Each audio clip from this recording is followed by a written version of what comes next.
అమ్మఒడి అనే పథకంతో పిల్లలను బడికి పంపించేదానికి తల్లులను మోటివేట్ చేస్తూ 75% అటెండెన్స్ను కూడా ఖచ్చితంగా మ్యాండేటరీగా తీసుకొస్తూ అక్కడి నుంచి స్టార్ట్ చేసిన మార్పులు అలా ముందుకు పోతూ హైయర్ ఎడ్యుకేషన్లోకి కూడా తీసుకుని పోయాం. మొట్టమొదటిసారిగా హైయర్ ఎడ్యుకేషన్లో జాబ్ ఓరియంటెడ్ కరికులంను తీసుకొచ్చింది ఒక వైఎస్ఆర్సీపీ హయాంలోనే తీసుకొచ్చినాం. మొట్టమొదటిసారిగా మన చదువుల్లో లేనిదేమిటి, వెస్టర్న్ చదువుల్లో అడ్వాన్స్డ్ కంట్రీస్లో ఉన్న చదువుల్లో ఉన్నదేమిటి అని మొట్టమొదటిసారిగా బేరీజు వేశాం. అక్కడ ఉన్న కోర్సులు ఇక్కడ ఎందుకు లేవు, ఎడెక్స్ అని చెప్పి ఒక సంస్థని తీసుకొని వచ్చి ఐవీ లీగ్ కాలేజెస్ అంటే ఈ స్టాన్ఫర్డు, ఎంఐటి, ఇవే కాకుండా ఎల్ఎస్సి ఇటు పెద్ద పెద్ద యూనివర్సిటీస్ అన్నిటితో కూడా వాళ్ళ ఆన్లైన్ వర్క్, వాళ్ళ చదువులు, వాళ్ళ సర్టిఫికెట్లు, వాళ్ళ డిగ్రీలు మన కోర్సులో కరికులంలో భాగం చేస్తూ సర్టిఫికెట్లు కూడా వాళ్ళ దగ్గర నుంచి వచ్చేట్టుగా, క్రెడిట్స్ వాళ్ళు ఇచ్చేట్టుగా భాగస్వాములను చేస్తూ ఎడెక్స్ ద్వారా మన డిగ్రీలో కరికులంలో ఆన్లైన్ ద్వారా పార్ట్ చేస్తాం. ఇది మొట్టమొదటి మార్పు. డిగ్రీలో క్వాలిటీ ఇంప్రూవ్ చేస్తూ మొట్టమొదటిసారిగా డిగ్రీలో మ్యాండేటరీ ఇంటర్న్షిప్ తీసుకొచ్చినాం. మొట్టమొదటిసారిగా డిగ్రీకి వాల్యూ ఇస్తూ చదువులు ఉండేట్టుగా కాలేజీలన్నీ కూడా ఖచ్చితంగా నాక్ రిజిస్ట్రేషన్ వైపు అడుగులు వేయించాం.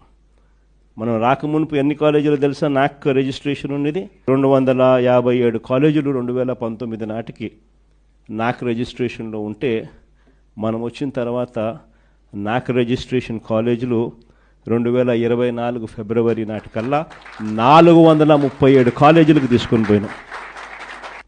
ఏ తల్లి తండ్రి కూడా అప్పుల పాలై తమ పిల్లల్ని చదివించడం భారమై ఆ చదువులు మానేసే పరిస్థితిలోకి రాకూడదు అనే ఉద్దేశంతో మొట్టమొదటిసారిగా ఇంతకుముందు గవర్నమెంట్లో లేనిది పూర్తి ఫీజు రీయింబర్స్మెంట్ పథకాన్ని తీసుకొచ్చింది ఒక్క వైఎస్ఆర్సీపీ ప్రభుత్వంలోనే తీసుకొచ్చాం.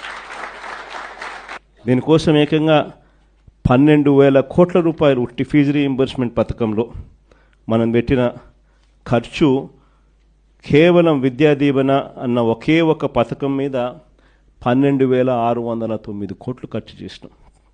ఈ త్రైమాసికం అయిపోయిన వెంటనే మళ్ళీ నెక్స్ట్ త్రైమాసికంలో పడేసరికే ఆ మంత్లో జనవరి, ఫిబ్రవరి, మార్చ్ అంటే ఏప్రిల్లో వెరిఫికేషన్ చేసి మేలో జనవరి, ఫిబ్రవరి, మార్చికి సంబంధించిన ఫీజులు తల్లుల ఖాతాల్లోకి వేసే కార్యక్రమం చేసాం. ఖచ్చితంగా క్రమం తప్పకుండా ప్రతి పిల్లాడికి, డిగ్రీ చదివే పిల్లాడికైతే ఏకంగా 20,000 రూపాయలు 2 ఇన్స్టాల్మెంట్లలో ఇచ్చే కార్యక్రమాలు 1,100 కోట్లు ప్రతి సంవత్సరం ఏప్రిల్లో ఇచ్చేట్టుగా అడుగులు పడ్డాయి. కేవలం ఈ 2 పథకాలు, సంపూర్ణ ఫీజు రీయింబర్స్మెంట్ పథకం, విద్యా దీవెన అండ్ వసతి దీవెన, ఈ 2 పథకాల కోసమే ఏకంగా 16,800 కోట్ల రూపాయలు ఖర్చు చేసిన ప్రభుత్వం ఒక్క వైఎస్ఆర్సీపీ ప్రభుత్వమే చెప్తాను. ఇవన్నీ నేను చెప్పినటువన్నీ గతం. ఈ చంద్రబాబు నాయుడు గయాంలో ఈ 18 నెలల కాలంలో అడుగులేమడ్డాయి. Total reverse.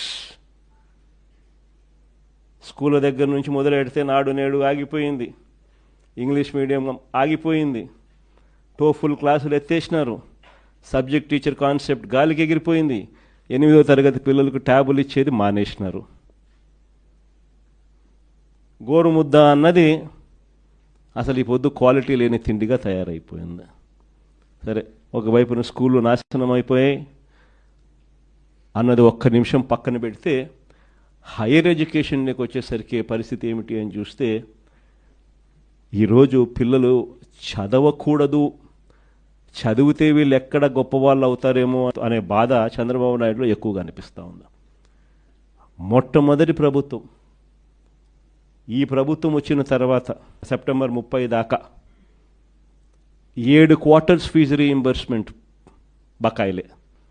ఒక్కొక్క క్వార్టర్కు దాదాపుగా 700 కోట్ల రూపాయలు, 650 కోట్ల నుంచి 700 కోట్ల రూపాయలు ఒక్కొక్క క్వార్టర్కు ఫీజు రీయింబర్స్మెంట్ కింద ఖర్చు అవుతుంది, పూర్తి ఫీజు రీయింబర్స్మెంట్ కింద.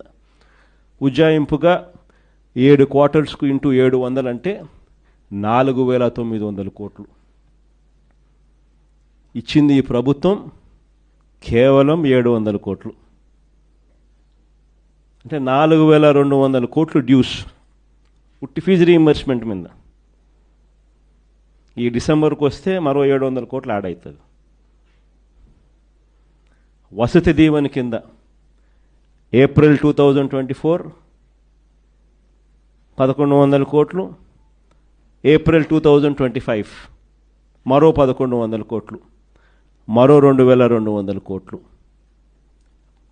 డ్యూస్.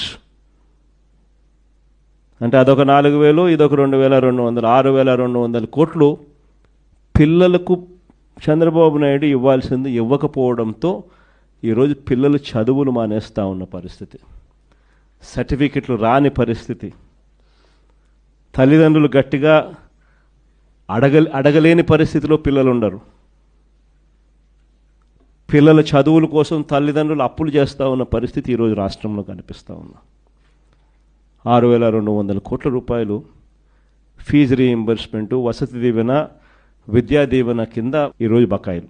ఇలాంటి పరిస్థితుల్లో పిల్లలకు తోడుగా వైఎస్ఆర్సీపీ పార్టీ నాయకత్వం తీసుకోకపోతే రేపొద్దున భవిష్యత్తులో పిల్లలకు చదువులు రావు.